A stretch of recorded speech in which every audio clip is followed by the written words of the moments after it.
قايل الابن عبود غفلة، قال له وليدي يصيح السيد الشرع ابن الشرع، يصيح لابن الشرع السيد بن عبد الحسين الشرع، الأديب الشاعر خادم أهل البيت الراثي الناعي الخطيب محمد عمامته سوداء. عبود غفلة عامي من عوام الناس، ولكن الانتساب مو انتساب بالدم، انتساب بالروح.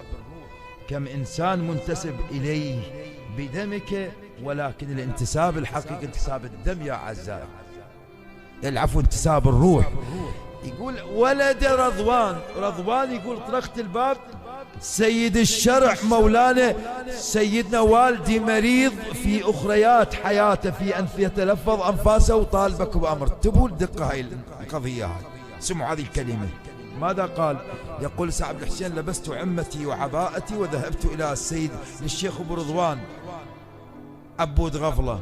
يقول جيت أنا دخلت لقيته نايم على فكزولية بسيطة رثه، بيته ما بي فراش، فقير.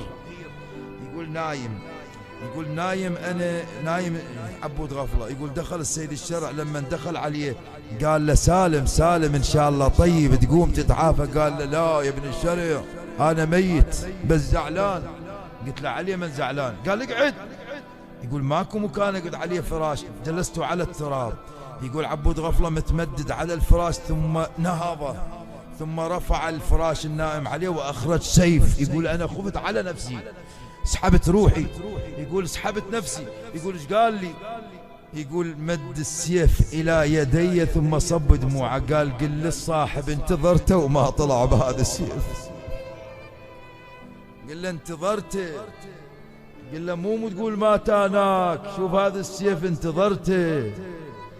فليعد أحدكم سهما فإن رأى الله كذلك يرجى أن ينسأ بعمره ويلحقه. أنا وأنت عديت سهم، خليت لك سهم، خليت لك ولد صغير